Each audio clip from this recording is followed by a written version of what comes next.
Hello everyone, আজকে আমি আপনাদের সাথে বাঙালির অত্যন্ত প্রিয় মিষ্টি নিকুতি রেসিপি নিয়ে চলে এসেছি, যেটা দোকানের থেকে বেশি ভালো হয় বাড়িতে করলে। দোকানে সাধারণত যে নিকুতিগুলো আমরা কিনে খেয়ে থাকি সেইগুলো কিন্তু এতটা ভালো লাগে না, যেটা আমি বাড়িতে আজকে আপনাদের সাথে শেয়ার করব। তো নিকুতি তৈরি করব আমি সম্পূর্ণ রাঙা আলু দিয়ে, আর এখানে আমি বেশ কিছুটা রাঙা আলু নিয়েছি। আর আলুগুলো আগে ভালো করে ধুয়ে এরকম গোল গোল চাকা চাকা করে কেটে নিয়েছি। এবার এই আলুগুলো আমি সেদ্ধ করে নেব। আর আমি সবসময় আপনাদেরকে বলে থাকি যে যে কোনো মিষ্টি করতে হলে আমি স্টিমে সেদ্ধ করি। তো এখানে আমি স্টিমে বসিয়েছি, 5 থেকে 6 মিনিট সময় লাগে এটাকে সেদ্ধ করার জন্যে। তো এখানে দেখুন কত সুন্দরভাবে সেদ্ধ হয়ে গেছে একদম কম সময়ে, অথচ ভিতরটা কিন্তু জল জলে থাকে না। জলে কখনোই আপনারা সেদ্ধ করতে যাবেন না, সবার কিন্তু সেদ্ধটা ঠিকঠাক হয় না জলের ক্ষেত্রে। আর জলে সেদ্ধ করতে গেলে কিন্তু নরম হয়ে যায় বেশিরভাগ। তো আমি সঙ্গে সঙ্গে এটাকে নামিয়ে নিয়েছি, একটা থালাতে রেখে দিলাম। এবার ভালো করে এই আলুগুলো ম্যাশার দিয়ে ম্যাশ করে নেব। খুব ভালো করে ম্যাশ করবেন যাতে দানা দানা একদমই না থাকে। তো আমি সেই জন্যে একটু বেশি ভালো করে চেপে চেপে ম্যাশটা করে নিচ্ছি। এখানে আমার ভালো করে ম্যাশ করা হয়ে গেছে, আর বাকিটুকু আমি হাত দিয়েই করে নিচ্ছি। যদি কোনো দানা দানা থাকে সেটা হাত দিয়ে করলেও সেই দানা দানাটা আর থাকবে না। তো এখানে আমার মাখা হয়ে গেল আলুগুলো। এবার এতে আমি দেব চালের গুঁড়ো। এখানে আমি 4 চামচ মতন চালের গুঁড়ো দিচ্ছি। আপনারা এখানে চালের গুঁড়ো যদি না থাকে এর জায়গায় ময়দাও দিতে পারেন। তারপর দিয়ে দিচ্ছি মিল্ক পাউডার, হাফ কাপ নিয়েছি, এটা দিয়ে দিলাম। আর এগুলো দিয়ে আমি মেখে নিয়েছি। মাখার পর দিয়ে দিচ্ছি একদম অল্প পরিমাণে নুন, 1 চিমটি মতো নুন দিয়েছি। আর দিয়ে দিচ্ছি বেকিং সোডা। বেকিং সোডা আপনারা একদম কম পরিমাণেই দেবেন, 1 চিমটি মতনই দেবেন। এবার ভালো করে সব কিছু আবারও মেখে নেবেন। খুব সুন্দর করে মেখে নিলাম। এবার ডোটাকে আমি কিছু টাইমের জন্য ঢাকা দিয়ে রাখবো যাতে ভালোভাবে সেট হয়ে যায়। তো আমি ঢাকা দিয়ে রাখছি কিছু টাইমের জন্যে। কিছুক্ষণ পর আমি চলে এসেছি, আর এখানে ডোটা কিন্তু একটু শক্ত টাইপের হয়ে গেছে আর সেট হয়ে গেছে। এবার লাস্ট মুহূর্তে আমি ঘি দিচ্ছি, তো হাফ চামচ মতন এখানে আমি ঘিটা দিচ্ছি। আর ঘিয়ের সাথে আলুটাকে ভালো করে মেশাতে হবে। আর এই ঘিটা দিলে কিন্তু আমরা যখন নিকুতিগুলো তৈরি করব তখন কিন্তু কোনো রকম তেল কিংবা ঘিয়ের দরকারই পড়ে না।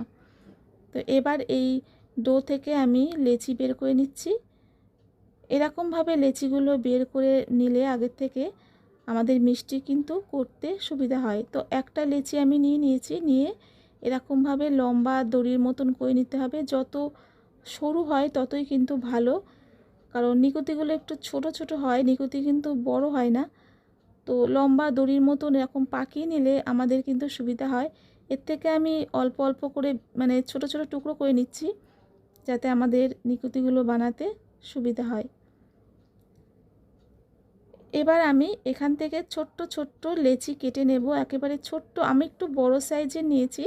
প্রথম দিকে আমার কিছুটা নিকুতি বড় সাইজের হয়ে গেছিলো, তারপর আমি একটু ছোট করেছিলাম যাতে নিকুতিগুলো একটু ছোট হয় আর দেখতে বেশ ভালো লাগে। আর সাধারণত নিকুতি কিন্তু ছোটই হয়।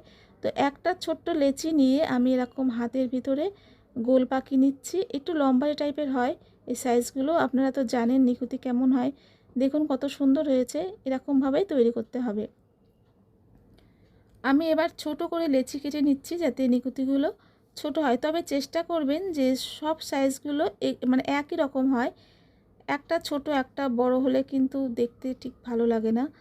তো সেই জন্যে চেষ্টা করবেন যে নিকুতির সাইজগুলো যাতে একই টাইপের হয়।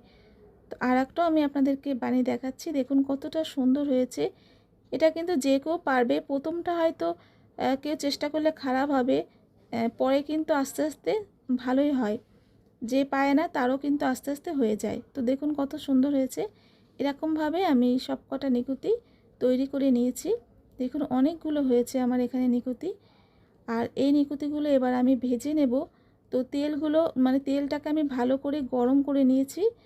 তারপর গ্যাসটাকে মিডিয়াম করে নিকুতিগুলো ছেড়ে দিচ্ছি। আর এইগুলো ছেড়ে দিয়ে তেলের ভেতরে অনবরত একটু নাড়াচাড়া করতে হবে যাতে সব দিকটা সুন্দর একটা কালার চলে আসে।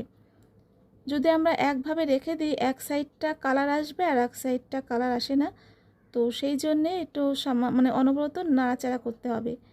আর গ্যাসের ফ্লেমটা কিন্তু অবশ্যই মিডিয়াম রাখবেন, না হলে কিন্তু তাড়াতাড়ি উপরটা পুড়ে যাবে আর ভিতরটা কাঁচা থেকে যাবে। তো এখানে দেখুন কত সুন্দর একটা কালার চলে এসছে। আমি এবার তেল থেকে ভালো করে তেল ঝরিয়ে তুলে নেব। আর এটা তোলার পর কিন্তু এর গায়ে একদমই তেল থাকে না, দেখুন কতটা শুকনো। এরকমভাবে আমি বাকিগুলোও ভেজে নিচ্ছি। এগুলো দিয়ে অনবরত একটু নাড়াচাড়া করবেন, হালকাভাবে কালার আস্তে আস্তে সুন্দর একটা কালার চলে আসবে। বেশি কালো করতে যাবেন না, পরে কিন্তু যখন আমরা রসে দেব তখন কিন্তু সুন্দর একটা কালার আসে। এগুলোও তুলে নিলাম, দেখুন কতটা চমৎকার দেখতে হয়েছে এই নিকুতিগুলো। এদিকে আমি রস বানিয়ে নিয়েছিলাম, চিনির রস। এটা আপনাদের সাথে আর শেয়ার করা হয়নি, কারণ প্রত্যেকবার আমি চিনির রস তৈরি করা দেখাই। আর এই চিনির রসের ভিতরে আমি এলাচ আর জাফরান দিয়েছি, স্যাফরন দিয়েছি সরি। আর এটা ফুটে উঠলে এবার নিকুতিগুলো দিয়ে দিলাম। আর 1 কাপ চিনির সাথে 2 কাপ জল দিয়েছিলাম। আর এই নিকুতিগুলো দিয়ে আমি ভিজিয়ে রাখছি কিছু সময়ের জন্যে। আর এটাকে আমি ঢাকা দিয়ে রাখছি। কিছুক্ষণ পর চলে এসেছি, কিছুক্ষণ টাইম পর, মানে বেশি সময় না, কারণ এগুলো কিন্তু তাড়াতাড়ি এর ভিতরে রস ঢুকে বেশ নরম হয়ে যায়। আর দেখুন এগুলো কতটা ফুলে গেছে, এর ভিতরে কিন্তু রসও ঢুকে গেছে। আমি একটু নাড়াচাড়া করে নিচ্ছি যাতে উপরটাও ভালো মানে রসটা ঢোকে। আর দেখতে কতটা চমৎকার হয়েছে। এগুলো কিন্তু খেতে খুবই ভালো লাগে আর এতটা সফট, আর দেখুন কতটা নরম, মুখে দিলে একেবারে মিলিয়ে যায়। দারুণ টেস্টি হয় বন্ধুরা। বাড়িতে অবশ্যই এরকমভাবে আপনারা তৈরি করে দেখবেন, চমৎকার লাগে খেতে, সবাই কিন্তু প্রশংসা করবে।